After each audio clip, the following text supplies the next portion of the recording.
എനിക്ക് തോന്നുന്നു മലയാളികൾക്ക് ഭയങ്കര പരിചിതനാണ് സന്തോഷ് സാറ്. അതെ അതെ അദ്ദേഹത്തിന്റെ യാത്രകളും വീഡിയോകളും ആ അതുപോലെ സംസാരവും ക്ലാസ്സും എല്ലാം സംസാരവും പിന്നെ ക്ലാസ്സുകളും. അപ്പൊ ഇന്നലെ അദ്ദേഹത്തിന്റെ സാറിന്റെ 80ാം ജന്മദിനത്തിന് ആ അദ്ദേഹത്തിന്റെ പ്രസംഗം ഞാൻ ശ്രദ്ധിക്കുമായിരുന്നു. ആ അതായത് ജോർജ് കുളങ്ങര എന്ന എന്റെ അച്ചാച്ചൻ ഇല്ലെങ്കിൽ ആ ഞാനിങ്ങനെ ചിന്തിക്കാനോ ആ ഇന്നത്തെ നിലയിലേക്ക് ഒരിക്കലും ആവത്തില്ലായിരുന്നു എന്ന് പുള്ളിയുടെ തൊണ്ടയിടറി പറയുന്നു. ആ. ഞാൻ സാറിന്റെ മുഖത്തേക്ക് നോക്കുമായിരുന്നു. സാറ് വളരെ അഭിമാനത്തോടെ ആ, ഒരു വികാരം മകൻ അത് മകൻ അല്ല അതൊക്കെ ഈ ഒരു ജീവിച്ചിരിക്കുമ്പോൾ കേൾക്കാന്ന് പറയുന്നത് വലിയ വലിയ സംഭവം. അഭിമാനമാണല്ലോ. അപ്പൊ അത് മരിച്ചു കഴിഞ്ഞിട്ട് ചിലപ്പോൾ പ്രസ്താവനകളൊക്കെ ഇറക്കും. ഇത് മുമ്പിൽ നിന്ന് അതെ, പറയുകയാണ്. അതെ, അതെ. അപ്പോ അതൊരു വലിയ ഒരു അഭിമാന നിമിഷമാണ്. അതേ സമയത്ത് മക്കളെ മാത്രമല്ല, ഉം. സാറ് ഈ രീതി ചിന്തിപ്പിക്കാൻ സാറിനോട് ചേർന്ന് നിൽക്കുന്ന എല്ലാവരെയും വളരെ വളരെ വലുതായിട്ട് പ്രോത്സാഹിപ്പിക്കുന്നുണ്ട്. ഓ അതിന്റെ ചില ടെക്നിക്കുകളും സാറിന്റെ കയ്യിലുണ്ട്. ഓ ഒരു മനുഷ്യൻ എങ്ങനെയാണ് അങ്ങനെ ചിന്തിച്ചു തുടങ്ങുന്നത്? അതായത് സാധാരണ നമുക്ക് എന്തെങ്കിലും ജോലി ചെയ്യുക, ഭക്ഷണം കഴിക്കുക, കിടക്കുക, റിട്ടയർഡ് ആവുക എന്നുള്ളതിൽ നിന്ന് മാറി വ്യത്യസ്തമായിട്ട് എങ്ങനെ ചിന്തിക്കാം? എല്ലാവർക്കും സാധിക്കുമല്ലോ അത്. പക്ഷെ ആ പ്രോത്സാഹനം ഇല്ലാത്തത് കൊണ്ടായിരിക്കും ഒരു പക്ഷെ, അല്ലേ? അത് അതൊക്കെ ദൈവത്തിൻ്റെ ഒരു ഇടപെടലാണ്. ഉം. അത് നമുക്ക് അല്ലാതെ ഇപ്പം എനിക്ക് അതിനകത്തൊന്നും അവകാശപ്പെടാനില്ല. ഉം. ഞാനത് കഴിഞ്ഞ ദിവസം ഇന്നലെ ഒരു വാക്ക് പറഞ്ഞില്ലേ, തോന്നേണ്ട സമയത്ത് തോന്നാൻ കഴിയണമെങ്കിൽ അതിനൊരു പോസിറ്റീവ് എനർജി വേണം. ഉം. അപ്പം നമ്മൾ എത്രയോ സമൂഹത്തിന് വേണ്ടിയല്ലേ ഈ പ്ലാസ്റ്റിക് എല്ലാം ശേഖരിക്കാൻ പോയത്? അതെ. സമൂഹത്തിൻ്റെ ആരോഗ്യത്തിന് വേണ്ടിയല്ലേ? ഉം. അതുപോലെ തന്നെ 44 നദികളിൽ വന്ന് വെള്ളം എടുത്ത് പരിശോധിച്ച് അതിൻ്റെ റിസൾട്ട് കൊടുത്തു. ഉം. അന്നത്തെ റിസൾട്ടിനെ വെച്ചാൽ ഇപ്പോഴും ഓരോരുത്തർ ചർച്ച തുടങ്ങിയിരിക്കുന്നു. അവിടെ വലിയൊരു ഗ്യാപ്പ് വന്നു പോകില്ലേ? ഇതൊക്കെ ഒരു ദൈവത്തിൻ്റെ ഒരു ഇടപെടൽ, ഒരു അദൃശക്തി എൻ്റെ മുന്നിലുണ്ട്. പക്ഷെ അത് നമ്മൾ പോസിറ്റീവായിട്ട് നമ്മൾ ചിന്തിക്കാൻ പ്രവർത്തിച്ച് കഴിയുമ്പോൾ അത് അനുകൂലമായിട്ട് വരും എന്നുള്ളത് എനിക്ക് തോന്നുന്നു. അത് വേറെ ഒന്നുമില്ല. ഇപ്പോൾ സന്തോഷം ഞാൻ പറയില്ല. ഇപ്പം എൻ്റെ മക്കളെ ഞാനിപ്പോഴും ഓർക്കുക, പിന്നീടൊക്കെ ഒരു അവസരത്തിൽ പറയാം. അതായത് ഞാൻ പിന്നെ പാറൽ കോളേജ് 5 മണിയാകുമ്പോൾ കഴിയും. അവൻ പറഞ്ഞില്ലെന്നേ ഉള്ളൂ. 5 മണി എനിക്ക് നഴ്സറി ഉണ്ടായിരുന്നു. നഴ്സറിയിലെ രാത്രിയിൽ ചിലപ്പോൾ ബഡ്ഡൂട്ട് കിട്ടുന്നത് ചിലപ്പോൾ വൈകിട്ടാണ്. അപ്പോൾ രാത്രി ഞാൻ ബഡ് ചെയ്യും. രാത്രി ബഡ് ചെയ്യുമ്പോൾ തൂക്കുവിളക്കില്ലേ, ഈ തൂക്കുവിളക്ക് ഇവൻ പിടിക്കണം. ഇവനൊന്ന് 2 3 4 വയസ്സൊന്നുമില്ല, 2 3 വയസ്സേ ഉള്ളൂ. വീടിന് അടുത്തുകൂടെ. അപ്പോൾ എന്ന് വെച്ച് കഴിഞ്ഞാൽ ഈ വിളക്കുമായിട്ട് വരണം. പിന്നെ ഞാൻ കുത്തിയിരുന്ന് ഈ ബഡ് ചെയ്യും. അപ്പോൾ ഈ വിളക്ക് കാണിക്കുന്ന ഇവനാ. അവനത് ഒന്നെങ്കിൽ മറന്നുപോയി, അല്ലെങ്കിൽ ഓർക്കുന്നില്ല. വളരെ ടച്ചിങ് ആയിട്ടുള്ള അന്ന് മുതൽ സംരംഭകത്വത്തിന്റെ വിത്ത ഇവന്റെ മനസ്സിലേക്ക് കൊടുത്തോണ്ടിരുന്നു. അത് പറഞ്ഞേക്ക് തൈ കയറ്റി അയച്ചെന്നൊക്കെ പറഞ്ഞു. പക്ഷെ ഇവന് കൊടുത്ത അസൈൻമെന്റ് അതാ. അതുപോലെ ഞാൻ പടം വരച്ചെന്ന് പറഞ്ഞില്ലേ, ആ പടം വരച്ചു. അതിനു മുമ്പ് ഇവന് 7 പഠിക്കുന്ന കാലത്ത് ഇവന് വരയ്ക്കാൻ കഴിവുണ്ട്. ഞാൻ ഒരിക്കലും സ്റ്റുഡിയോയിൽ പോയി കോട്ടുമൊക്കെ ഇട്ടു. ഭയങ്കര ആവേശമാണ്. ഒരു നാറിയ കോട്ടുമൊക്കെ ഇട്ട് ടൈയൊക്കെ കിട്ടി. ഇന്നും ആ നാട്ടിൽ പോയിട്ടില്ല, അത് വേറെ കാര്യം. 20 പേര് ഇട്ടതല്ലേ. പിന്നെ ഫോട്ടോ ഒക്കെ എടുത്ത് വേല വീട്ടിൽ കൊടുത്ത് എല്ലാവരെയും കാണിച്ചു. ഭാര്യപ്പെടാ ഇത് ഒരു പ്രാവശ്യം ഇവൻ എന്ത് ചെയ്തു, അതുപോലെ ഡിറ്റോ അവൻ വരച്ചു വെച്ചു. ആ ഒരു സ്കില്ലാണ് അവനെ പിന്നീട് വളർത്തുന്നത്. അതുപോലെ തന്നെ ഇവന് പിന്നെ അപ്പം അത് അങ്ങനെ വരച്ചു, അതിനെ പ്രോത്സാഹിപ്പിച്ചു. അതൊക്കെ ഏതൊക്കെ ഭിത്തിയിലൊക്കെ ഒട്ടിച്ച് വെച്ചു. കഴിഞ്ഞപ്പോൾ അത് പോയി. ആ ഒരു സ്കില്ലുണ്ട്. ആ സ്കില്ലിനെ ഇപ്പം വേറെ ഉദാഹരണം പറഞ്ഞു കഴിഞ്ഞാൽ, ഈ പബ്ലിക്കേഷനിൽ പിന്നെ 5ാം ക്ലാസ് മുതൽ ഇവനെ ഞാൻ എൻ്റെ കൂടെ നിർത്തുക. പിന്നെ മറ്റേ ടൈപ്പൊക്കെ അടിച്ചെന്ന് പറഞ്ഞിട്ട് അതൊക്കെ ഞാൻ ഇവനെ ഓർപ്പിച്ചത്. കഴിഞ്ഞ പ്രാവശ്യം പറയാം, നീ കൂടി വിഴുത്തരൊക്കെ പണ്ട് കാണിച്ചു വെച്ചിട്ടുണ്ട്. പക്ഷെ ഞാനത് മൈൻഡ് ചെയ്തിട്ടില്ല. കാരണം നിന്നിലുള്ള ക്രിയേറ്റിവിറ്റി ആണ് ഞാൻ അന്ന് മനസ്സിലാക്കിയത്. അതെ, നിനക്ക് അത്രയും ചെയ്യാൻ കഴിഞ്ഞില്ലേ, അതൊരു വലിയ കാര്യമില്ലേ. I felt proud of you. ഇപ്പം എന്നാ ഞാൻ പറഞ്ഞത്, ഒന്നും വേണ്ടിയില്ല. ഞാൻ ഇച്ചിരി ടഫാണല്ലോ. അപ്പൊ അതുകൊണ്ട് ഇവൻ മേശ കൊണ്ടെന്ന് വെച്ചാൽ അപ്പനൊരു പണി വെച്ചു. അല്ല, അദ്ദേഹവും സാറിന്റെ ഒരു പരിധിവരെ ഡിറ്റോ ഇതേ രീതിയിലുള്ള ചിന്താഗതികളും ഇതേ രീതിയിലുള്ള സംസാര ശൈലികളും ഒക്കെ തന്നെയാണ്. അപ്പോൾ അത് അതുപോലെ തന്നെ വെച്ച് കഴിഞ്ഞാൽ പിന്നെ അത് എല്ലാം കഴിഞ്ഞ് പ്രസ്സിൽ ഇങ്ങനെ വന്നു കഴിഞ്ഞു. പിന്നെ പറഞ്ഞ 10 20 പ്രസ്സുകൾ പറഞ്ഞ് പിന്നെ എറണാകുളത്ത് പ്രിന്റിങ്. അപ്പോൾ എറണാകുളത്ത് പ്രിന്റിംഗ് എന്ന് പറഞ്ഞാൽ അടിച്ച ഫാറങ്ങൾ മുഴുവൻ ഡേ ആൻഡ് നൈറ്റ് ഇങ്ങനെ കൊണ്ടുവന്നോണ്ടിരിക്കുകയാണ്. അപ്പോൾ കോളേജിൽ വന്നതിന് ശേഷം അന്നൊരു ഇന്റർനാഷണൽ ജീപ്പ് എനിക്കുണ്ടായിരുന്നു. ആ ജീപ്പ് ഞാൻ കൊടുക്കായിരുന്നതാണ്. അപ്പോൾ എന്താണെന്ന് വെച്ച് കഴിഞ്ഞാൽ, അപ്പോൾ ആ അവസരങ്ങളിൽ ഈ ജീപ്പ് കൊണ്ട് ഇവനായ ഒറ്റയ്ക്ക് എറണാകുളം പോകും. എന്നിട്ട് അവിടുന്ന് ഫാറം മുഴുവൻ ജീപ്പ് നിറച്ച് ഫാറും കയറ്റി തിരിച്ചു വരും. അപ്പം ഞാൻ വെയിറ്റ് ചെയ്യുക ഇപ്പം വരാൻ വേണ്ടിയിട്ട്. പ്രസ് വെയിറ്റ് ചെയ്യുക. രാത്രി 1 മണി 2 മണിക്കാണ് വരുന്നത്. അപ്പം ഞാൻ സെക്യൂരിറ്റിക്കാരനും ഇവനും കൂടി ആ ഫാറ ഇറക്കി വെക്കുന്നത്. ആ രീതിയിൽ നിന്ന് പണി പഠിച്ചതാണ്, ആ രീതിയിൽ പണിയിച്ചതാണ്. ക്ലാസ് കഴിഞ്ഞാൽ ഇപ്പോൾ പാറക്കുളയിൽ എൻ്റെ പാറക്കുളയിലായിരുന്നു. ഓ അപ്പോൾ അത് കഴിഞ്ഞ് വന്നു കഴിഞ്ഞാൽ എന്ത് ചെയ്യണം, പഠിച്ചോണം. ഉം. അപ്പോഴത്തേനും കാപ്പിയും കാര്യങ്ങളെല്ലാം ചായക്കടയിൽ നിന്ന് മാത്തപ്പൻ എന്ന് പറഞ്ഞൊരു സെക്യൂരിറ്റിക്കാരുണ്ടായിരുന്നു. ഓഹോ പറയാനായിട്ടുള്ള വലിയൊരു, അതായത് 3-4 സിലിണ്ടറിയൊക്കെ ഒന്നിച്ച് വന്നുകൊണ്ടിരുന്ന മനുഷ്യനാണ്. പ്രായമായി, പിന്നെ സെക്യൂരിറ്റി നമ്മുടെ വലിയൊരു ആസ്വാദായി, എല്ലാ കാര്യങ്ങളും ഫുൾ ടൈം അവിടെയാണ് കിടക്കുന്നതെല്ലാം. ആരോടും പറയണ്ട, ഈ മാധവൻ ചേട്ടന് ഇവർക്ക് കൊണ്ടുവന്ന് ടീച്ചറും പിള്ളേർക്കും എല്ലാം കൂടെ സ്കൂളിൽ നിന്ന് വന്നു കഴിയുമ്പോൾ ഇവിടെ ഒരു കാപ്പിടിയൊക്കെ ഉണ്ട്. കാപ്പിടി കഴിഞ്ഞിട്ട് പഠിച്ചോണം. ടീച്ചർ വീട്ടിലേക്ക് പോകും, കൊച്ചു പിള്ളേരെയും കൂട്ടി വീട്ടിലോട്ട് പോകും. അത് കഴിഞ്ഞിട്ട് ഇവന് പ്രസ്സിലെ കലാപരിപാടി പിന്നീടേക്ക് വീട്ടിൽ പോയി ഭക്ഷണം കൊണ്ടുവരും. അപ്പോൾ ഇതിന് ശേഷം ഞാൻ ഇതിന് മാസികയ്ക്ക് RNA രജിസ്ട്രേഷൻ വേണം. അത് ഡൽഹിയിൽ നിന്നാണ്, രജിസ്ട്രാർ ഓഫ് RNA രജിസ്ട്രേഷൻ. അപ്പം അതിനുവേണ്ടി പലപ്പോഴും ഞാൻ ഡൽഹിക്ക് പോകേണ്ടി വരും. അപ്പം ഞാൻ പോയെന്ന് വെച്ചാൽ, അപ്പോൾ ഈ പണിയുടെ ഇടയ്ക്ക് തന്നെ നമുക്കൊരു റിലാക്സേഷൻ വേണം. അപ്പോൾ വിമാനത്തിൽ പോകണമെന്ന് തീരുമാനിച്ചു. അങ്ങനെ കൊച്ചിയിൽ നിന്ന്, ഐലൻഡിൽ നിന്ന് ഇന്ത്യൻ എയർലൈൻസിൻ്റെ വിമാനത്തിൽ ഞാൻ ഡൽഹിക്ക് പറക്കുക. അപ്പം ഡൽഹിയിൽ പോകുമ്പോൾ എന്ന് വെച്ച് കഴിഞ്ഞാൽ ഗോവയിൽ ഇറങ്ങിയിട്ടാണ് പോകുന്നത്. അപ്പം ഇങ്ങനെ ആലോചിച്ച് കഴിഞ്ഞപ്പോഴേ ഞാൻ ആലോചിച്ച് അതിൻ്റെ ഒരു സുഖവും ആ എയർ ഹോസ്റ്റസും സംവിധാനവും എയർപോർട്ടും എല്ലാം കൂടി നമുക്കൊരു ത്രില്ലാണ്. അപ്പം ഞാൻ ആലോചിച്ചു, എടാ ഇവനെ കൂടെ ഒന്ന് കയറ്റണമല്ലോ. അപ്പോൾ ഇതിൻ്റെ അകത്ത് കയറി കഴിഞ്ഞപ്പോൾ ഒത്തിരി ഐഡിയ വന്നു. ഡൽഹി എയർപോർട്ടിൽ ഇറങ്ങി അങ്ങനെ ഒത്തിരി ഐഡിയ വരുന്നുണ്ട്. നമ്മൾ ഓരോന്ന് ഈ ഐഡിയ മോഷ്ടിക്കുന്ന കാര്യത്തിൽ എടുക്കണം. ഇതിനെ കൂടെ ഒന്ന് കയറ്റണം. ഞാൻ മിണ്ടിയില്ല. ഞാൻ തിരിച്ചു വന്ന ശേഷം അന്ന് റഷ്യൻ ന്യൂസ് പ്രിന്റ് വലിയ ഷോർട്ടേജ് ഉണ്ട്. റഷ്യയിൽ നിന്ന് ന്യൂസ് പ്രിന്റ് ഇറക്കി ബോംബെയിലെ ഗോഡൌണിൽ കിടപ്പുണ്ട്. അപ്പോൾ STC വഴി ഇറക്കിയത്. അപ്പോൾ അതിന് സെയിൽ ടാക്സ് ക്ലിയറൻസ് വേണം, അതിന് കുറേ പേപ്പറൊക്കെ സബ്മിറ്റ് ചെയ്യണം. ഒന്നെങ്കിൽ നമ്മൾ പോകണമല്ലേ ആരെങ്കിലും വിടണം. അപ്പം ഞാൻ ആലോചിച്ചൊരു ബുദ്ധിമുട്ട്. എന്നൊരു ശിവനെ വിളിച്ച് സന്തോഷം, എടാ നീ ബോംബെ വരും പോകുന്നത്, നമ്മളൊരു കമാൻഡിങ് ആണ്, വളരെ സെക്കൻഡ് DC പഠിക്കുക. അപ്പോൾ ആ സെക്കൻഡ് DC പഠിക്കുമ്പോഴെന്ന് വെച്ച് കഴിഞ്ഞാൽ അപ്പോൾ പരീക്ഷ കണ്ട് അടുത്തിട്ടുണ്ട്. അപ്പോൾ ഇവൻ പറഞ്ഞു, ഇപ്പം എങ്ങനെയാ അച്ഛാ ബോംബെക്ക് പോകുന്നത്? അല്ല ഇപ്പോഴല്ല, പിന്നെ എപ്പോഴാണ് പോകുന്നത്? അല്ല അതിന് 10-15 ദിവസം എടുക്കില്ലേ? അതിനെന്തിനാണ് 10-15 ദിവസം? അല്ല 3 ദിവസം അങ്ങോട്ട് ട്രെയിന് പോകുമ്പോഴേ ഇവൻ ചിന്തിക്കുന്നതാ. 3 ദിവസം അങ്ങോട്ട്, പിന്നെ 3 ദിവസം അവിടെ വേണം, 3 ദിവസം ഇങ്ങോട്ട്, 9 ആയില്ലേ? പിന്നെ പോകാൻ ഒരു ദിവസം അല്ലെങ്കിൽ 2 ദിവസം, വന്നു കഴിഞ്ഞിട്ട് ക്ഷീണം വരും 2 ദിവസം. ഇപ്പം എല്ലാം കൂടി 10-15 ദിവസം ആവറേജ് വന്നില്ലേ? അത് എടാ എന്തിനാണ് ഈ 15 ദിവസം? എടാ 2-2.5 മണിക്കൂർ നമുക്ക് ബോംബെ ചെല്ലാൻ മേലെ. പിന്നെ അപ്പോഴും തലേ കയറിയില്ല. എടാ അതിന് ഫ്ലൈറ്റിന് പോകണമെന്നേ. അന്ന് വാ വിളിക്കുക, ഫ്ലൈറ്റാ? ഫ്ലൈറ്റ് പുള്ളിക്ക് എത്ര വയസ്സുണ്ട്? സെക്കൻഡ് DC പഠിക്കുക. സെക്കൻഡ് DC ഇപ്പോൾ ഒരു 20 താഴെയല്ലേ ഉള്ളൂ. അന്ന് പിള്ളേർക്ക് അങ്ങനെ ചിന്തിക്കാനുള്ളൊരു അവസരമില്ലല്ലോ. അതാണെന്ന് വെച്ചാൽ അപ്പോൾ അത് തലേ കയറി. അപ്പോൾ ടിക്കറ്റോ? ആ ടിക്കറ്റ് നീ തന്നെ അറേഞ്ച് ചെയ്യണം. നമ്മൾ പണിയങ്ങ് ഇട്ട് കൊടുക്കുക, അത് നീ തന്നെ അറേഞ്ച് ചെയ്യണം. അതെവിടാ? മലയാള ട്രാവൽസ് എന്ന് പറഞ്ഞ് കോട്ടയത്തുണ്ടാവും, എൻ്റെ ഒരു സുഹൃത്താണ്. അപ്പം അതുവഴി ഞാൻ ഈ ഡൽഹിക്ക് പോയ ടിക്കറ്റ് എടുക്കുന്നത്. എടാ അത് മലയാള ട്രാവൽസ് നിനക്കറിയാവുന്നതല്ലേ, അത് അവിടെ എൻ്റെ പേര് പറഞ്ഞാൽ നിനക്ക് കിട്ടത്തില്ല. നീ തന്നെ പോയി ടിക്കറ്റ് എടുക്കുക. പൈസയോ? അല്ല പൈസ എത്രയാണെന്ന് വെച്ചാൽ അത്രയല്ലേ കാര്യമുള്ളൂ. ഇവനെ തന്നെ ടിക്കറ്റ് എടുത്ത് ഇവൻ തന്നെ പോയി. അപ്പോൾ അവൻ ബോംബെ പോയി കഴിയുമ്പോൾ ഒരു പ്രശ്നമുണ്ടല്ലോ. അപ്പം എൻ്റെ ഒരു വൈഫിൻ്റെ ഏറ്റവും ഇളവിനെ കെട്ടിയിരിക്കുന്നത് ബോംബെയിലാണ്. അവൻ അവിടെയുണ്ട്. അപ്പോൾ എടാ അങ്കിൾ അവിടെ ഇല്ലേ? അപ്പം STCയിൽ അങ്കിൾ അവിടെ, അവൻ ബിസിനസ്സാണ്, അവനറിയാം. അപ്പം നീ അവിടെ ചെന്ന് അങ്കിളിനെ കൂടി കഴിഞ്ഞാൽ ക്ലിയർ ആയില്ലേ? അപ്പം അവൻ്റെ കോൺഫിഡൻസ് ആയി. ഇങ്ങനെ ഒരു ചെറിയ സ്പാർക്ക് ഇട്ട് കൊടുത്തു കഴിഞ്ഞാൽ കോൺഫിഡൻസ് ബിൽഡപ്പ് ചെയ്തു. അങ്ങനെയാണ് പുള്ളിയുടെ ആദ്യത്തെ വിമാനയാത്ര. അവൻ പോയി STC ക്ലിയർ ചെയ്തു, അവൻ തിരിച്ചു വന്നു. ഈ രീതിയിലാണ് ഞാൻ. അപ്പം അവനെ ജീപ്പും കൊണ്ട് എറണാകുളത്തിന് വിട്ടത് എന്തിനാ? അപ്പം അതിൽ നിന്നുണ്ടാകുന്ന കോൺഫിഡൻസ് എന്താ? അത് രാത്രി ഒറ്റയ്ക്ക് ഡ്രൈവ് ചെയ്ത് വന്നു, അവൻ തന്നെ ലോഡ് ചെയ്തു, അൺലോഡ് ചെയ്യുന്നു, ഞാനും കൂടെ കൂടി കൊടുക്കുന്നു. അപ്പം അതേ വരെ ചേർത്ത് നിർക്കണം. എത്ര പിന്നോക്കം നിൽക്കുന്ന കുഞ്ഞുങ്ങളെയാണെങ്കിലും തീരുന്നു. ഈ കൗൺസിൽ ഇപ്പോഴത്തെ ഓക്കന്മാർ കൗൺസിലർമാർ എന്താ ചെയ്യുന്നത്? ചുമ്മാ ഉപദേശിക്കും അല്ലേ? അതുകൊണ്ട് കാര്യമില്ലായല്ല, ശരി അങ്ങനെ കിട്ടിയിട്ടാ പോട്ടെ. പക്ഷെ ഇവനെ ചേർത്ത് നിർത്തുമ്പോഴോ, വാടാ മക്കളെ, വാടാ മക്കളെ, നമുക്കൊരു ചക്ക പഴുത്ത് വയ്ക്കുന്നു, നമുക്ക് പറിക്കടാ, വാഴ വരടാ, ചുവടുള്ള ആർക്ക് കയറാൻ പറ്റൂടാ, ഇല്ല ഞാനിപ്പോൾ കയറൂടാ. ഭയങ്കര മോട്ടിവേഷൻ ആയില്ലേ?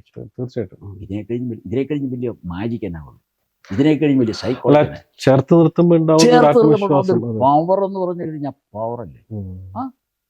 വേറെ കൊച്ചുമക്കള് 10, 12 ഞാനിങ്ങനെ ഇടയ്ക്ക് എണ്ണിക്കൊണ്ടിരിക്കുക. അവിടെ കൊച്ചുമോടെ കല്യാണം കഴിഞ്ഞു, അവനിപ്പം വലിയ ബിസിനസ്സാണ്. പിന്നെ മൂത്തവൻ പെണ്ണ് കെട്ടി, അപ്പം മരുമക്കളായില്ലേ. അപ്പം 12 പേര്.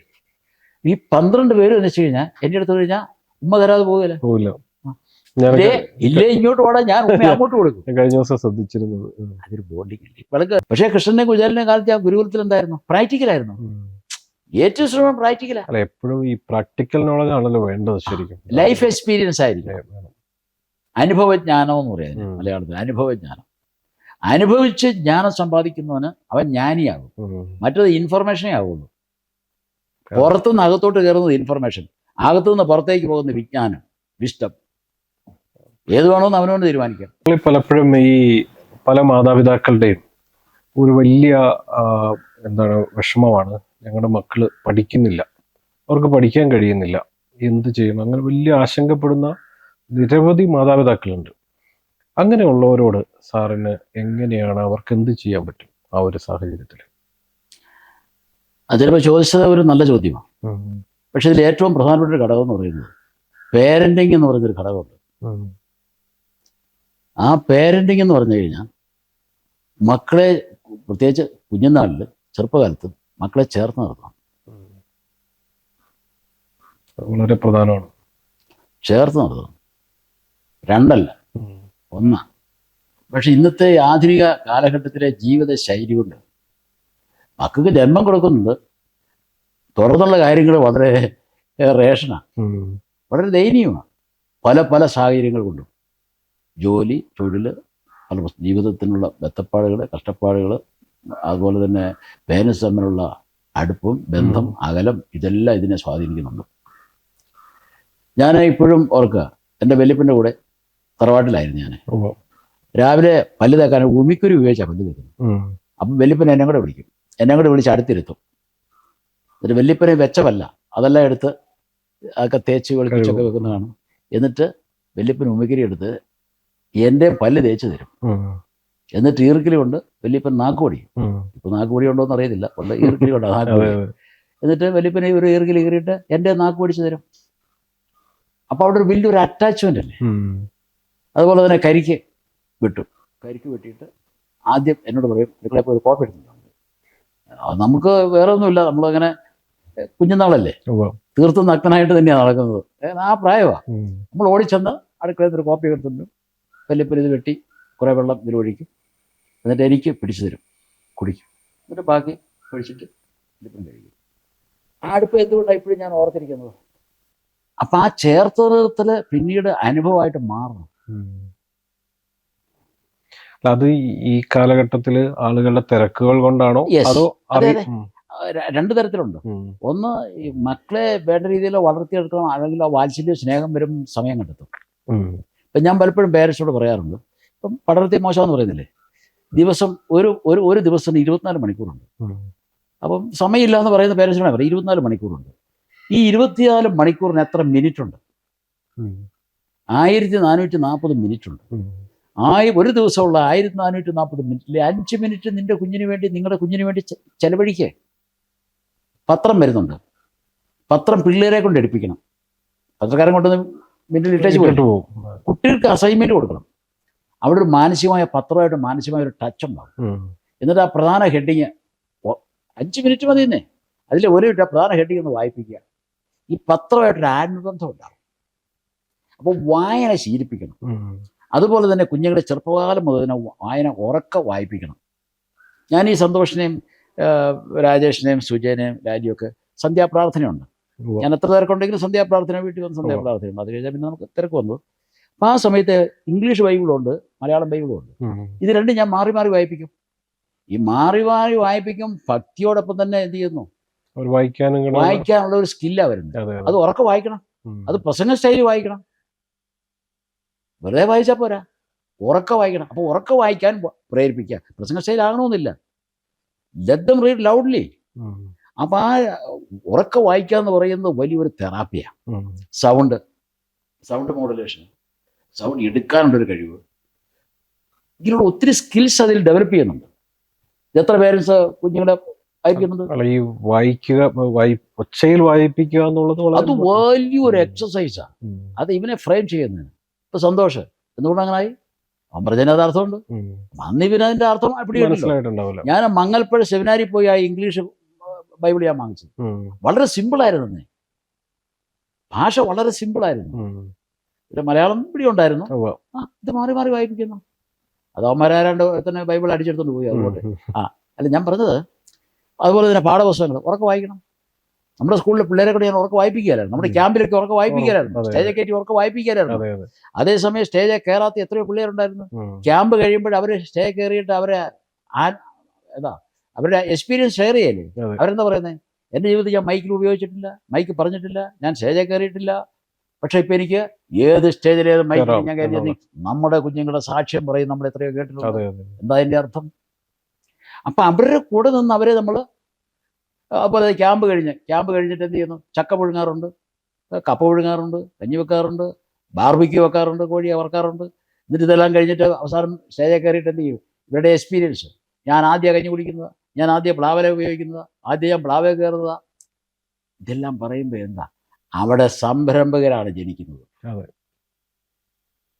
കോൺഫിഡൻസ് ഉള്ളൊരു തലമുറയെ ക്രിയേറ്റ് ചെയ്യപ്പെടുകയാണ്. ഈ പലപ്പോഴും പല കുടുംബങ്ങളിലും അല്ലെങ്കിൽ പല സ്കൂളുകളിലായാലും ഒക്കെ അങ്ങനെ ചെയ്യുന്നില്ലല്ലോ. അതിന്റെ കുറവ് കൊണ്ടായിരിക്കാമല്ലോ ഇത്രയും കുട്ടികൾക്ക് കാഴ്ചപ്പാടുണ്ടാവണമെങ്കിൽ ഞാൻ ചോദിക്കട്ടെ, ഇപ്പം നമ്മളിങ്ങനെ ചെയ്തു, പല സ്കൂളുകാരും നമ്മുടെ പല ആശയങ്ങൾ അനുകരിക്കുന്നുണ്ട്. നല്ലതാ, അതാ നമുക്ക് വേണ്ടത്. അത് ലോകം മുഴുവൻ ഉണ്ടാകട്ടെ, അപ്പം അങ്ങനെ വരുമ്പോൾ ഒരു ലോകത്തിലെ ഏറ്റവും മൈക്രോ യൂണിറ്റ് എന്ന് പറയുന്നത് ഫാമിലിയാണല്ലോ. അപ്പൊ ഫാമിലി നന്നാകാതെ സമൂഹം എങ്ങനെ നന്നാവും?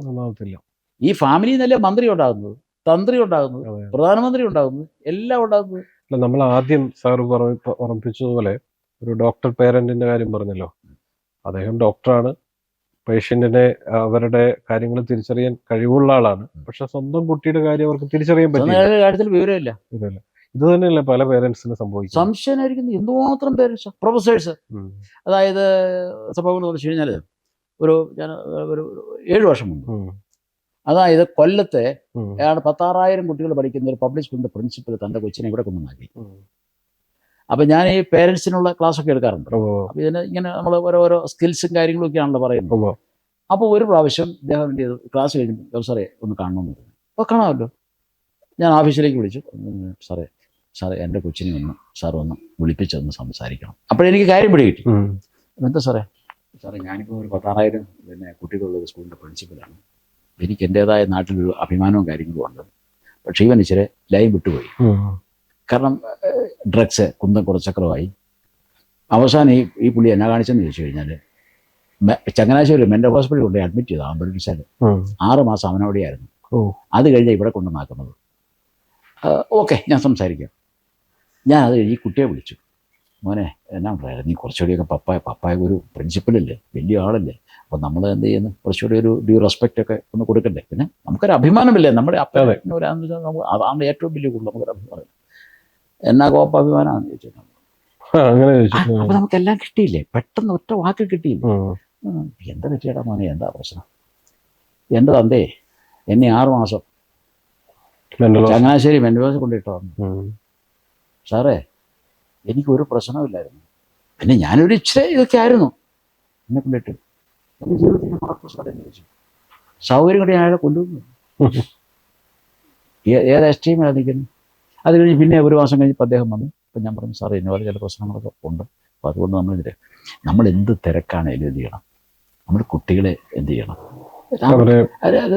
വരുമ്പോൾ അവരുടെ മനസ്സ് അങ്ങനെ മുറിപ്പെട്ട് കഴിഞ്ഞാൽ വലിയ പ്രശ്നമാകും. പിന്നെ ഏതായാലും +2 കഴിഞ്ഞ് പിന്നെ കുറേ ശാന്തമായി, എന്താണെന്ന് എനിക്കറിയില്ല, ഏതായാലും കുറേ ശാന്തമായിട്ട് ഞാൻ പറഞ്ഞു, അങ്ങനെ ഇതൊക്കെയാണ് നമുക്ക് പഠനത്തിലേക്ക് കേന്ദ്രീകരിക്കണം, നമ്മുടെ മോഡൽ പരീക്ഷയ്ക്കുണ്ടല്ലോ, അതൊക്കെ അവനെ എഴിച്ച് അങ്ങനെ വിട്ട് അങ്ങനെ പോയി. അടുത്ത ഉദാഹരണം, കോഴിക്കോട് SP ആയിരുന്നു മനുഷ്യൻ, കൊച്ചിനെ അവിടെ കൊണ്ടുവന്നാക്കി. SP ആണെന്ന് എനിക്ക് ഏറെ അറിയില്ല. ഒരു സാറിന് കാണാമല്ലോ, വാ എന്ന് പറഞ്ഞു. ഞാൻ സോവാൻസോ, കോഴിക്കോട് SP ആണ്. അപ്പോൾ എന്നാന്ന് വെച്ചാൽ സാറ് വിളിച്ചു എൻ്റെ മോനെ ഒന്ന് സംസാരിക്കണമെന്ന്. ഓ ആയിക്കോട്ടെ സംസാരിക്കാം എന്ന് പറയുമ്പോൾ നമുക്ക് കാര്യം മനസ്സിലായി, കൂടുതൽ ചോദിക്കണം. ഞാൻ മോനെ വിളിച്ചു. എടാ ഇന്നോലൊക്കെ ഒരു SP എന്നൊക്കെ പറഞ്ഞു, ഞാൻ എൻ്റെ അപ്പം കർഷകനാണ്, എന്നിട്ട് പോലെ എനിക്കൊരു അഭിമാനം. പക്ഷേ എൻ്റെ ഫാദർ SP എന്ന് പറഞ്ഞു കഴിയുമ്പോഴത്തേനും വാസ്തു എന്തൊരു അഭിമാനമാണ്, നമുക്ക് ആരും തല ഉയർത്തിക്കാൻ പറ്റും. കോപ്പാന്ന് പറഞ്ഞു. ഞാൻ പറഞ്ഞ എടാ മോനെ അതൊക്കെ സംഗതി ശരിയാണ്, എന്നാലും സാറേ എൻ്റെ അപ്പൻ പോലീസുകാരനാണ്. അത് സ്റ്റേഷനിൽ പോരെ, വീട്ടിൽ വീട്ടിൽ വന്ന് ഞങ്ങൾ എൻ്റെ അമ്മയുടെ മുഖത്തോട്ട് വെക്കേണ്ട കാര്യമുണ്ടോ എന്നാ പറയുന്നത്. അവൻ്റെ ആ വികാരം കൊണ്ടേ സ്റ്റുഡൻ്റ് ആണെന്നോ ഇതാണെന്നുള്ളതൊക്കെ അങ്ങ് വിട്ടു. അവൻ ആ തലത്തിലേക്ക് മാറി. പിന്നെ ഞാൻ ഉപദേശിച്ചു, പ്രദോഷിച്ചു, നീ പഠിത്തത്തിൽ കോൺസെൻട്രേറ്റ് ചെയ്യാം, നമുക്ക് ഏതും പരിഹാരം ഉണ്ടാവുകയെ, നീ ധൈര്യമായിട്ട് പോ, ഇതാ 2 ചായയൊക്കെ കൊണ്ടുപോവാ. ചായ കൊണ്ട് അവന് ചായയൊക്കെ കൊടുത്ത് വിളിച്ചു, ഇങ്ങനെ അങ്ങ് വിട്ടു. പിറ്റേ മാസം ഇങ്ങനെ വന്നു, SP വന്നു. സാറേ ഞാൻ ഒരു തമാശ പറഞ്ഞ, അതായത് സാറ് വലിയ സ്ഥാനത്താണ് നിൽക്കുന്നത്, SP ആക്കി. സാറേ അത് ഈ സ്റ്റേഷനിൽ പോലെ വീട്ടിൽ അതിന് സാറിനാ പറഞ്ഞത്. അന്നേരം പുള്ളി എന്നാൽ തുറന്നടിക്കല്ലേ സാറേ, ഒരു SP എന്ന് പറഞ്ഞു കഴിഞ്ഞാൽ എല്ലാവരും വാഴക്കാപ്പഴ എന്ന് പറയും. പക്ഷേ എന്താ വിഷയം, മുകളിൽ നിന്നുള്ള ഓർഡർ, താഴെ നിന്നുള്ള പ്രശ്നങ്ങൾ എല്ലാം പ്രശ്നമാണ്. ആ പ്രശ്നം ഈ പ്രശ്നത്തിന് എല്ലാം റിപ്പോർട്ട് കൊടുക്കണം. മടുത്ത് സാറേ, ഇങ്ങനെ മടുത്ത് സഹികെട്ട ഒരു ആശ്വാസമുണ്ട് ഞാൻ വീട്ടിലേക്ക് ഇരുന്നത്. അന്നേരം പമ്പർനാഥത്തിൽ കടന്നിട്ട് കുത്തിയ പരിപാടിയിരിക്കുക. ഏതാണ്ട് പറഞ്ഞത് ഞാൻ മറന്നുപോയി മേടിക്കാൻ, പ്രശ്നമായി. അപ്പം സാറേ ദേഷ്യം വരാതിരിക്കുക, എന്താ പൂമുഖവാതക്കൽ പൂന്തിങ്ങളാണ് ഭാര്യ എന്നൊക്കെ പാട്ട് കേൾക്കാനാണ് വരുന്നത്. അന്നേരം അത് പ്രേതം പോലെ നിൽക്കുന്നത്. നമ്മൾ പറയാതിരിക്കാൻ പറ്റുമോ സാറേ, സഹി കിട്ടുപോയില്ലേ. ഇതാണ് ഞങ്ങളുടെയൊക്കെ അവസ്ഥ. സ്ട്രെസ് വീട്ടിലേക്ക് കൊണ്ടുവരുന്നു, അത് കുട്ടികളുടെ ജീവിതത്തെ അത് കുടുംബത്തിൽ ഷെയർ ചെയ്യുന്നു, മൊത്തം അവിടെ പ്രശ്നമായില്ലേ. അപ്പം നമ്മൾ ഏത് പ്രൊഫഷനാണേലും നമ്മൾ ഒരു ടൈം ടേബിൾ വേണം. ഭാര്യയ്ക്ക് കൊടുക്കാൻ ഒരു ടൈം, മക്കൾക്ക് കൊടുക്കാൻ ടൈം, നാട്ടുകാർക്ക് ഒരു ടൈം. ആ കാഴ്ചപ്പാടില്ലെങ്കിൽ അതാണ് ജീവിതത്തിന്റെ സിലബസ് കുട്ടികളെ പഠിപ്പിക്കണമെന്ന് ഞാൻ പറയുന്നതിന്റെ കാര്യം. കണക്കും മാസും ഇതല്ല, ആ കൂടെ ജീവിതത്തിന്റെ സിലബസ് ജീവിക്കാൻ കുഞ്ഞുങ്ങളെ പരിശീലിപ്പിക്കുന്നുണ്ടോ? ഇപ്പൊ കല്യാണം കഴിക്കുന്നു വിചാരിക്കുക, എന്നതാ കാരനാലി ലോട്ടറി അടിക്കുന്നവര് ഒത്ത് പോയാൽ പോയി. പല ജീവിതങ്ങളും അങ്ങനെയാണ്. അതെ, എന്താ കാരണം? ഒരു സ്ത്രീയെ സംബന്ധിച്ചിടത്തോളം 30 ദിവസത്തിനുള്ളിൽ 30 ദിവസവും അവിടെ സ്വഭാവം മാറിക്കൊണ്ടിരിക്കും. അത് ഈ പൊട്ടൻ അറിയത്തില്ല. സ്ത്രീകളുടെ സൈക്കോളജി അങ്ങനെയാണ്. അത് തന്നെ ദൈവം സൃഷ്ടിച്ചിരിക്കുന്നത് അങ്ങനെയാണ്. നമ്മളെ സൃഷ്ടിച്ചതോടെ ഇവളുമാരെ സൃഷ്ടിച്ചിരിക്കുന്നത്. കാരണം എന്താ? ദൈവത്തിന്റെ കർമ്മം നിർവഹിക്കുന്നവർ ഇവരാ. ഒരു കുഞ്ഞിനെ ഗർഭം ധരിച്ച് 8-10 മാസം ചോദനം നടന്നു, അതിനെ പ്രസവിച്ച് പാലൂട്ടി വളർത്തി കയറ്റിക്കൊണ്ടുവന്നവരാ. ആണെങ്കിൽ തന്നെ റോള്. അപ്പൊ ആ ഒരു സ്ത്രീയുടെ മാറുന്ന വികാരങ്ങളും അല്ലെങ്കിൽ അതുണ്ട്, ആ ബയോളജിക്കൽ ചേഞ്ചുകൾ മനസ്സിലാക്കാൻ കെട്ടിയവന് മനസ്സിലാക്കാൻ പറ്റുന്നില്ലെങ്കിൽ എന്തുകൊണ്ട് അവിടെ അടിയാവും? ഇവിടെ മൂഡ് എപ്പോഴാണ് മാറുന്നതെന്ന് പറയാൻ പറ്റില്ല. കാരണം അത് ബയോളജിക്കൽ ചേഞ്ചാ. അല്ലെ, ആ ഒരു തിരിച്ചറിവ് പലപ്പോഴും പുരുഷന് ഇല്ലാത്തടത്ത് അടിയുടെ അടിസ്ഥാന ഘടകം എന്ന് പറയുന്നത് അതാണ് ഏറ്റവും വലിയ വിഷയം. എന്നാലല്ലേ നമുക്ക് ഭാര്യയെ സപ്പോർട്ട് ചെയ്യാൻ പറ്റുള്ളൂ. നമുക്കൊരു മേലാത്ത ഒരു അവസരം കാര്യങ്ങൾ അവരുടെ സപ്പോർട്ടല്ലേ കൊടുക്കുന്നത്. അതിനിടയ്ക്ക് മുക്കറായിട്ട് നിന്നാൽ എന്നാ ചെയ്യും? ചവിട്ട് തൊഴിൽ കിട്ടിയല്ലേ, അതങ്ങ് മൾട്ടിപ്ലൈ ചെയ്ത് പോകും. അപ്പൊ ഇങ്ങനെ വരുന്ന പ്രശ്നങ്ങൾ ഈ ഈ പ്രശ്നങ്ങളെല്ലാം കൂടെ ഏറ്റുവാങ്ങിയാണ് ഇപ്പൊ അതിൻ്റെ അകത്ത് നമ്മൾ ഒരു താമസം അച്ഛന് വായിക്കാൻ നേരം കിട്ടിയിട്ടില്ലേ. ഇത് ഇതിനകത്ത് നെഗറ്റീവ് സെക്സ് കൊടുത്തിട്ടുണ്ട്. നെഗറ്റീവ് സെക്സ് ജീവിതത്തിൽ വിശുദ്ധിയും പവിത്രതയും ഉണ്ടായിരിക്കണം, ജീവിതത്തിൽ ചിട്ടയും ക്രമവും ഉണ്ടായിരിക്കണം. നമ്മൾ കുളിച്ച് ദേഹശുദ്ധി വരുത്തുന്നു, പല്ല് തേക്കുന്നു, ക്രമമായി വ്യായാമം ചെയ്യുന്നു, കൃത്യമായി ഭക്ഷണം കഴിക്കുന്നു, ശ്വസിക്കുന്നു, ദിനചര്യകൾ കൃത്യമായ കൃത്യതയുണ്ട്. ആ കൃത്യത കുഞ്ഞുനാൾ മുതൽ പരിശീലിക്കുന്നു. ഇതിനേക്കാൾ എത്രയോ പവിത്രമായ ഒരു കർമ്മമാണ് സെക്സ് അഥവാ ലൈംഗികത. ലൈംഗിക അതിക്രമങ്ങളും പീഡനങ്ങളും ഇന്ന് എത്രയോ ക്രൂരമായി നടക്കുന്നു. ഇത് ഒരു റോസാപ്പൂവിനെ ആസ്വദിക്കുന്നത് പോലെ ആസ്വദിക്കുന്ന ഒരനുഭവമാണ് ലൈംഗികത. അതിനു പകരം എത്ര ക്രൂരമായ ലൈംഗിക അതിക്രമങ്ങളാണ് നടക്കുന്നത്. ആ ഒരു മനസ്സ് വേണം, ഒരു എസ്തെറ്റിക് സെൻസ് വേണം, ഒരു കലാബോധം വേണം, ഒരു പ്രണയത്തിന്റെ ഒരു മനസ്സ് വേണം. കാട്ടുപോതിന് പറ്റില്ല. പറയുന്നുണ്ട്, ലൈംഗിക അതിക്രമങ്ങളിലൂടെ ജനിക്കുന്ന കുഞ്ഞുങ്ങളുടെ അവസ്ഥ എന്നത് എത്രയോ ക്രൂരമാണ്. ലൈംഗിക അതിക്രമങ്ങളിലൂടെ ജനിക്കുന്ന കുഞ്ഞ്. കാരണം വെച്ച് കഴിഞ്ഞാൽ ഈ അച്ഛൻ്റെ അമ്മയുടെ ആ വികാരമാണല്ലോ കുഞ്ഞിലേക്ക് പകരപ്പെടുന്നത്. ഉം. അവനത് ഏറ്റുവാങ്ങി ഭൂമിയിലേക്ക് വന്നാൽ എന്ത് ചെയ്യും? ഉം. ഭൂമിക്ക് പാരയാകും, നാട്ടുകാർക്ക് പാര, മൊത്തം പാരയാകുകയല്ലേ. അടുത്തത് ജനിക്കുന്നത് ലൈംഗിക ക്രൂരതയ്ക്ക് വിധേയമായി ജനിക്കുന്ന കുഞ്ഞിൻ്റെ മനസ്സിൽ പതിയുന്ന വികാരങ്ങൾ എത്രയോ ക്രൂരമായിരിക്കും. ഭാര്യ ഭർത്താക്കന്മാരാണെന്ന് പറഞ്ഞിട്ട് കാര്യമില്ല. വ്രതശുദ്ധിയോടെ ഒരു കുഞ്ഞിനെ ജനിപ്പിച്ചില്ലെങ്കിൽ ആ കുഞ്ഞ് അവർക്ക് തന്നെ അന്ധകരായിരിക്കും. മലയാളത്തിലൊരു ചൊല്ലുണ്ട്, ശത്രു പുത്രനായി ജനിക്കുന്നുവെന്ന്. മക്കൾ പിഴച്ചുപോയി എന്ന് മാതാപിതാക്കൾ വിലപിക്കുന്നതിൽ അർത്ഥമില്ല. മാതാപിതാക്കളുടെ വ്രതശുദ്ധി മനഃശുദ്ധി പോലെ ഇരിക്കും കുഞ്ഞുങ്ങളുടെ മനസ്സും. അച്ഛനും അമ്മയും തമ്മിൽ വീട്ടിലും പുറത്തും തമ്മിൽ തല്ലും വഴക്കുമാണ്. അത് കണ്ടും സഹിച്ചും അനുഭവിച്ചും വളർന്ന കുഞ്ഞുങ്ങളുടെ മനസ്സിൽ രൂപം കൊള്ളുന്ന സ്വഭാവം എന്താണെന്ന് സ്വയം ചിന്തിക്കൂ. മൃഗങ്ങൾക്ക് പോലും ലൈംഗിക അച്ചടക്കം ഉള്ളപ്പോൾ മനുഷ്യൻ്റെ കാര്യത്തിൽ നമ്മുടെ ലൈംഗിക അച്ചടക്കം ഏതവസ്ഥയിൽ നിൽക്കുന്നു എന്ന് ചിന്തിക്കേണ്ടിയിരിക്കുന്നു. ലൈംഗിക അച്ചടക്കം മാതാപിതാക്കൾ പരിശീലിക്കുകയും അത് കുഞ്ഞുങ്ങളെ പ്രായത്തിനനുസരിച്ച് പരിശീലിപ്പിക്കുകയും ചെയ്താലേ ലൈംഗികതയെ ആരോഗ്യകരമായി കാണാൻ കഴിയുള്ളൂ. അപ്പൊ ഈ കുടുംബ ജീവിതത്തില്, ദാമ്പത്യ ജീവിതത്തില് ഇങ്ങനെയുള്ള എല്ലാ കാര്യങ്ങളും ചേർന്ന് വന്ന് കൃത്യമായ പ്ലാനിങ് ഉണ്ട്, കൃത്യമായ കാഴ്ചപ്പാടുണ്ടെങ്കിൽ മാത്രമേ ഈ കുട്ടികളുടെ കാര്യത്തിലും ഒരു സംശയിക്കുന്നത്. രണ്ടാം ലോകമഹായുദ്ധത്തിന്റെ കാരണം എന്നായിരുന്നു? ഈ രണ്ടാം ലോകമഹായുദ്ധത്തിൽ എത്ര കോടി മനുഷ്യർ കൊല്ലപ്പെട്ടു? എവിടെയായിരുന്നു അതിന്റെ റൂട്ട് കോസ്? എവിടെയായിരുന്നു? ഒറ്റ വ്യക്തിയിലല്ലേ? അല്ലേ? ആരായിരുന്നു ആ വ്യക്തി? ഹിറ്റ്ലർ. ആ ഹിറ്റ്ലർ ചെറുപ്പകാലം എന്നതായിരുന്നു? തീവ്രമായ ദുരിതങ്ങൾ അനുഭവിച്ചു. അത് യഹൂദരിൽ നിന്ന് ഏറെ ഏറ്റുവാങ്ങി. ഇവനെ ഇനി വെച്ചിട്ടില്ല എന്നാവും തീരുമാനിച്ചു. തട്ടിയോ? എവിടുന്ന് ആരംഭിച്ചു? ഒരു മനുഷ്യന്റെ മനസ്സിൽ നിന്നാണ് ഇത് ആരംഭിക്കുന്നത്. അപ്പോഴാണ് മനഃശുദ്ധി എന്ന് പറയുന്ന സംഭവം. അതിന് അനുകൂല സാഹചര്യങ്ങൾ ഉണ്ടാവണം. നമ്മൾ ആഗ്രഹിക്കും, എല്ലായിടത്തും അത് ഉണ്ടാകണമെന്ന് നിർബന്ധമില്ല. പക്ഷേ അങ്ങനെ ആക്കിയെടുക്കാൻ കഴിഞ്ഞാൽ അതിന് ഫലത്തിൽ വരുമ്പോൾ ഒരു വലിയ റിസൾട്ട് ഉണ്ടാവും. ഈ നമ്മളുടെ കുട്ടികൾക്ക് പലപ്പോഴും മറ്റൊരു കാര്യം ഡിസിപ്ലിനാണ്. പലപ്പോഴും നമ്മൾ നമ്മുടെ സ്കൂളിൽ തന്നെ വന്ന പുതിയ കുട്ടികളെ കണ്ടിട്ടുണ്ട്. അവർക്ക് ഒരു ഡിസിപ്ലിൻ ഇല്ല എന്ന് മാതാപിതാക്കൾ തന്നെ പറയുന്നു. അതിന്റെ ഒരു കാരണം അവരെ ആ ഒരു രീതിയിൽ വളർത്താത്തത് കൊണ്ട് തന്നെ ആകാം ഒരു നല്ലൊരു ശതമാനം. പിന്നെ മുമ്പ് പറഞ്ഞ ന്യൂറോൺസ് അതിന്റെ പ്രശ്നങ്ങളും ഉണ്ടാകാം. ഈ കുട്ടികൾക്ക് അവർക്ക് ആ ഡിസിപ്ലിൻ ഉണ്ടാക്കാൻ ഇങ്ങനെ ആശയക്കുഴപ്പത്തിൽ നിൽക്കുന്ന മാതാപിതാക്കൾക്ക് എന്ത് ചെയ്യാൻ പറ്റും? അതായത് ഒരു ടീനേജിലെത്തി, ഒരു 15 വയസ്സിലെത്തി നിൽക്കുന്ന കുട്ടി അപ്പനും അമ്മയും പറഞ്ഞാലൊന്നും കേൾക്കില്ല, അവൻ്റെ വഴിക്ക് പോവാണ്. അവനെ എങ്ങനെ നിയന്ത്രിക്കാൻ പറ്റും? അവനെ പേരൻസ് തയ്യാറാകാൻ പറ്റുന്നില്ലെങ്കിൽ അതിനെ പറ്റിയ യോജിച്ച സ്ഥലങ്ങൾ കണ്ടെത്തി ആ സ്ഥാപനങ്ങളിൽ എത്തിക്കുക. അതിന്റെ ഒന്നാണല്ലോ ലേബർ ഇന്ത്യ. കൂടെ ഒന്ന് കൊടുക്കാൻ പറ്റൂല. പക്ഷെ ഈ ആശയങ്ങൾ മറ്റു സ്കൂളുകൾക്ക് പ്രചരിപ്പിക്കാൻ പറ്റും. അതാണ് അച്ഛൻ നമ്മൾ രാവിലെ പറഞ്ഞത്. ഈ ആശയങ്ങൾ എന്തുകൊണ്ട് നമുക്ക് ലോകം വ്യാപകമായി കൊണ്ടുവന്നുകൂടാ? ഒരു തിരിയെങ്കിലും കത്തിക്കുക, അല്ലെങ്കിൽ ഒരു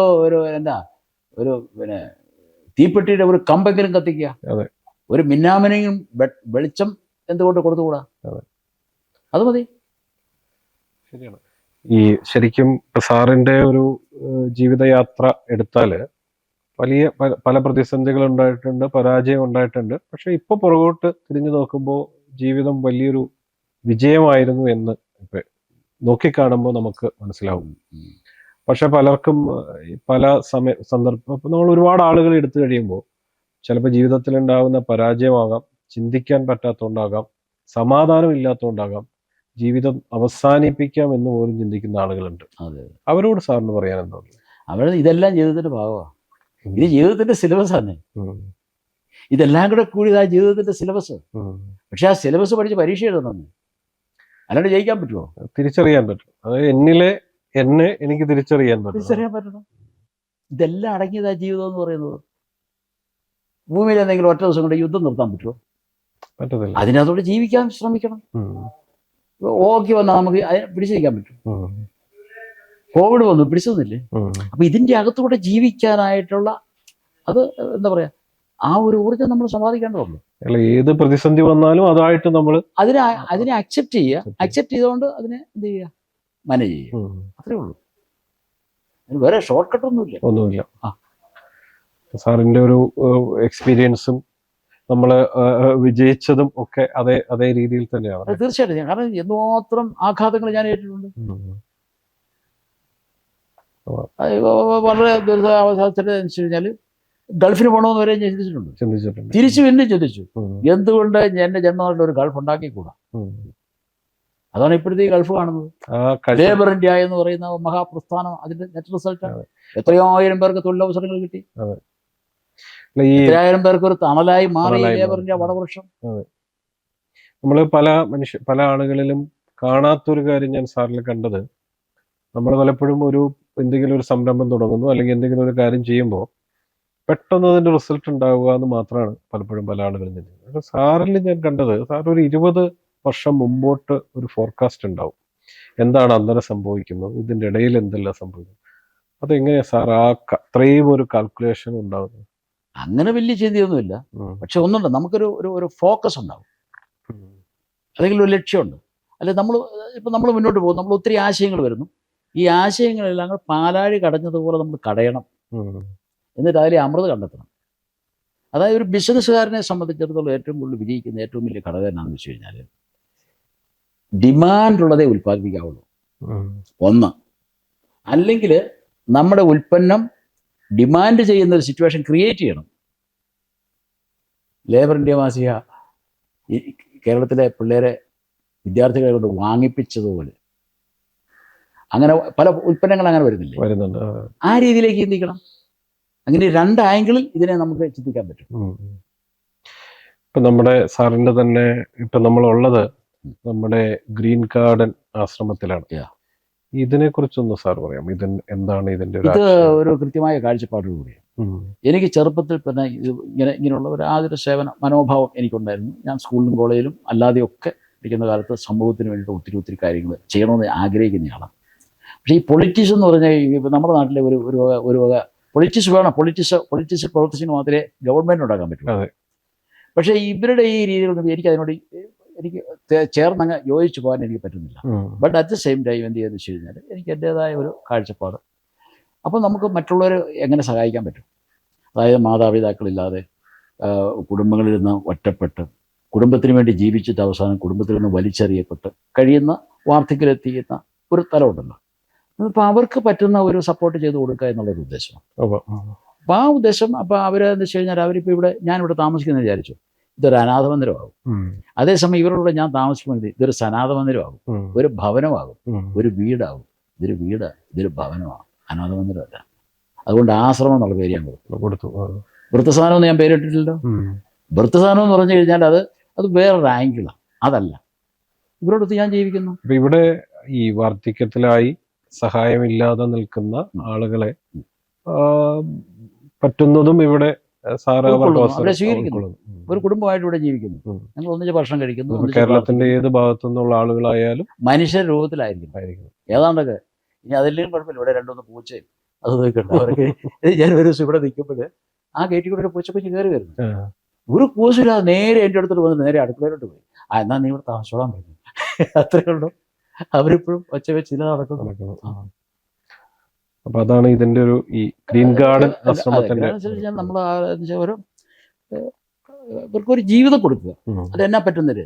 ഈ ചില തമാശ ചോദിക്കാറുണ്ട്, പിന്നെ ഇവിടെ എത്ര അന്തേവാസികളുണ്ട്? അപ്പം ഞാൻ പറയും, ഞാൻ ഉൾപ്പെടെ ഒരു 10-12 ദരിദ്രവാസികളുണ്ടല്ലോ. അവർ 2-3 മിനിറ്റ് കഴിയുമ്പോഴേ തലേ കത്തുള്ളൂ. സോറി സാറേ, ഞാൻ അത് ഉദ്ദേശിച്ചല്ല. അല്ല, ഞാനത് ഉദ്ദേശിച്ചല്ല ഞാനും പറഞ്ഞത്.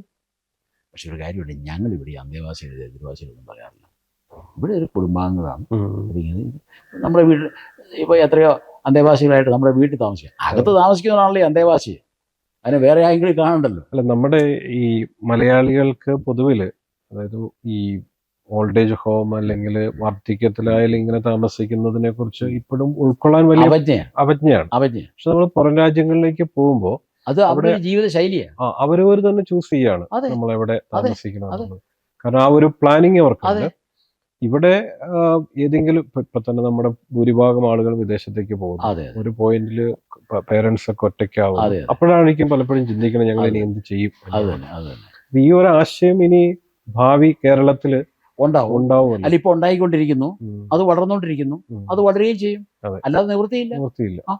കാരണം ഈ ഇപ്പൊ ഞാൻ എൻ്റെ വേറെ ഒരു ഭാവം എന്ന് വെച്ച് കഴിഞ്ഞാൽ, അനുകൂല സാഹചര്യം വന്നു കഴിഞ്ഞാൽ ഒരു കമ്മ്യൂണിറ്റി ലിവിങ് സെന്റർ ഇതെന്ന് പറഞ്ഞാൽ വളരെ ലിമിറ്റഡ് ആണ്.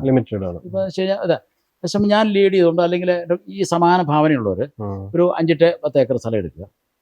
ചിലർക്ക് സ്ഥലമുണ്ട്, മക്കളെല്ലാം വിദേശത്താണ്, അവരിങ്ങനെ വരികയില്ല. അവരെ നമ്മുടെ ഈ ട്രസ്റ്റിന് സംഭാവന ചെയ്താൽ മതി. അവരുടെ ആയുഷ്കാലം മുഴുവൻ അവരാഗ്രഹിക്കുന്ന പോലെ അവരെ സംരക്ഷിക്കും. അവർക്ക് ആശുപത്രി പോകണം, എല്ലാം ചെയ്തു കൊടുക്കും. അപ്പം അങ്ങനെയൊന്നുണ്ട്. അങ്ങനെ സ്ഥലം കിട്ടുകയാണെങ്കിൽ ഞാൻ ലീഡ് ചെയ്യാം. അത് നമുക്ക് 2 തരത്തിലുണ്ട്. ഒന്ന് പേ ചെയ്യുന്നത്, 2 പേ ചെയ്യാത്തത്. അതിനകത്ത് ഒരു വിങ് എന്ത് ചെയ്യുന്നു, പേ ചെയ്യാത്ത, ഒരു വിങ് പേ ചെയ്യുന്നവർക്കുണ്ട്. അപ്പോൾ ഇഷ്ടം പോലെ അക്കൗണ്ടിൽ കാശുണ്ട്. അതിന് 8, 10, 50, 1 കോടിയോ മുടക്കാൻ തയ്യാറുണ്ട്. ഇത് തിന്നു തീർക്കാൻ പറ്റുകയല്ലോ. അപ്പോൾ അവരെന്ത് ചെയ്യുന്നു, അപ്പോൾ അവർക്ക് അവരാഗ്രഹിക്കുന്ന രീതിയിൽ കോട്ടേജ് വേണേൽ കോട്ടേജ്, അതുപോലെ തന്നെ ഇതുപോലെ വലിയ ലോബി, സൈഡ് റൂംസ്, അവിടെ പിന്നെ കോമൺ അമ്യൂണിറ്റീസ്, ഇങ്ങനെയുള്ളതെല്ലാം കൂടെ കൊടുക്കുക. ഇങ്ങനെ എൻ്റെ മനസ്സിലുണ്ട്. ആ ഒരു ആശയം പലരും ആഗ്രഹിക്കുന്നത് തന്നെയാണ്. കാരണം ഒരു പോയിന്റിലെത്തുമ്പോൾ ഒറ്റയ്ക്ക് താമസിക്കാനുള്ള പ്രയാസങ്ങളായിരിക്കും. ഇങ്ങനെ കൂട്ടായ്മ വരും, കലാപരിപാടികൾ, പാട്ട്, ഡാൻസ്, പിന്നെ എല്ലാവരെയും കൂടെ കൂട്ടിക്കെട്ടി നല്ല ടൂറിസ്റ്റ് ബസ്സിൽ ടൂറ്, 1 ഡേ ടൂറ്, പിന്നെ ഫ്ലൈറ്റിൽ വിദേശത്ത് പോകണമെങ്കിൽ ആ കഴിവുള്ളവർക്ക് അവരെ കൊണ്ടുപോവുക. ഇങ്ങനെയല്ല. പക്ഷെ അവർ അവർ പേ ചെയ്യണം. ഇപ്പോൾ എനിക്കിപ്പോൾ ഇവിടെ എനിക്ക് അവിടെ പോകണം, എനിക്ക് ലേക്ക് ഷോർ ഹോസ്പിറ്റലിൽ പോകണം, ആരും സഹായിക്കാനില്ല, മക്കളെ വിളിച്ചിട്ട് ഫോൺ കൊടുക്കുന്നില്ല വിചാരിക്കുക. അപ്പം നമ്മുടെ ഈ കമ്മ്യൂണിറ്റി സെൻ്ററിൽ ഒരു ബട്ടൺ അനച്ചു, ആൾ വന്നു, എനിക്ക് ലേക്ക് ഷോറിൽ പോകണം, ഇവിടെ വണ്ടി വന്നു, ഡ്രൈവർ വന്നു, വണ്ടിയെ കയറ്റി ലേക്ക് ഷോറിൽ പോയി. വലിയ കാര്യമൊന്നുമില്ല, ഇവിടെ നിന്ന് ചാടണം, വയസ്സാകുമ്പോൾ അങ്ങനെ ഒരു ആണല്ലോ. ലേക്ക് ഷോർ ആശുപത്രി പോകാന്ന് പറഞ്ഞാൽ ഒരു ഗമയാണ്. ഞാൻ പറയാം, ഒന്ന് ക്രൗൺ പ്ലാസയുടെ അവിടെ ഒന്ന് പറയുക, എടാ എനിക്ക് അവിടെ കയറി കട്ടൻ കാപ്പി ഇവിടെ കുടിക്കണം. കയറി കട്ടൻ കാപ്പി കുടിച്ചു, കാരണം ഒരു പൈസയുണ്ട്, ബില്ല് കൊടുത്തു. ഇനി വേണമെങ്കിൽ കാണുന്നവർ പറയാ, എടാ ഒരു പെഗ്ഗൂടെ മേടിച്ചു തരാവും. ഒരു പെഗ്ഗൂടെ മേടിച്ചു കൊടുത്തു. എടാ ഏതായാലും കഴിക്കുന്ന ഒരു പെഗ് കൊടുത്തു, നേരടാ ഒരു പെഗ്ഗൂടെ കൊടുത്തു. കാർന്നൊരു ഹാപ്പിയായി, വൈകിട്ടായപ്പോൾ ഇവിടെ വന്നു. ആ ഒരു ദിവസം ആനന്ദപൂർണ്ണമായി മാറി. Why can we think in that way? അല്ല, ആ നിലയിലേക്ക് ചിന്തിച്ചു തുടങ്ങും ഇനി. കാരണം അല്ല, അവിടെ ഇവിടെ തുടങ്ങുന്നുണ്ട്, പക്ഷെ ഒരു പുഷിലേക്ക് വന്നിട്ടില്ല. കാരണം മുമ്പേ പറഞ്ഞ അവജ്ഞ. ഇപ്പോൾ എൻ്റെ അപ്പനെ അനാഥമതത്തിൽ കൊണ്ടുപോയാക്കി, മകളെ ഞങ്ങളുടെ കൂടി അവിടെ കൊണ്ടുപോയി തട്ടി. ഇത് തുടങ്ങിയ കാലഘട്ടങ്ങളിൽ ഈ നാട്ടിൽ എന്ത് വിമർശനമായിരുന്നു. എന്നെ പേടിച്ചിട്ടാരും വരികയല്ല, പക്ഷെ വിമർശനമായിരുന്നു. കാരണം അമേരിക്കൻ ഡോളർ മേടിക്കാൻ ജോർജ് ഓളക്കൽ സാർ ഭയങ്കര ബുദ്ധിയുള്ള ആളാണ്. അതുകൊണ്ട് അമേരിക്കൻ ഡോളർ തുടങ്ങിയതാണ്. ആട്ടെ, ആയിക്കോട്ടെ, വരാമെങ്കിൽ ഞാൻ കുറെ ഡോളർ അങ്ങോട്ട് തരാം. അങ്ങനെയൊക്കെ പറഞ്ഞ് നമ്മളതിനെ തമാശയായിട്ട് കണ്ടുവരുന്നത്. എന്തായാലും അല്ല, അത് നല്ല ആശയമാണ്. ഇപ്പം എന്തായാലും സാറേ, ഒരുപാട് നമ്മൾ കുറച്ച് സമയം സംസാരിച്ചു. സാറിൻ്റെ 70കൾ മുതലുള്ള ഒരു കഥകൾ പറഞ്ഞു. പഴയ ഈ ഇപ്പോഴും എന്താണ് ജീവിതത്തിൽ ഒരുപാട് ലക്ഷ്യങ്ങളും ഒരുപാട് ആളുകൾക്ക് സഹായമൊക്കെ ആയിട്ട് സാറ് മുമ്പോട്ട് പോവാണ് ഈ 80ാം വയസ്സിലും. അപ്പോൾ എല്ലാവിധ പ്രാർത്ഥനകളും. ഒപ്പം 80 പറഞ്ഞേക്കരുത്, 50 പറയാം. അല്ല, ഈ പ്രായത്തില് പറയാൻ വേണ്ടി മാത്രമേ 80 ഉള്ളൂ. സാറിനെ കണ്ടാൽ 80 ആരെങ്കിലും പറയില്ല. അപ്പൊ എല്ലാവിധ ഭാവങ്ങളും. ഒരുപാട് സന്തോഷം. സാറും പ്രാർത്ഥനയിൽ ഓർക്കുക. തീർച്ചയായിട്ടും അച്ഛനങ്ങനെ യൂറോപ്പിലും ഇന്ത്യയിലും ലോകം മുഴുവനും വ്യാപിക്കട്ടെ എന്ന് ഞാൻ പ്രാർത്ഥിക്കുന്നു, ആശംസിക്കുന്നു. Thank you sir. Thank you.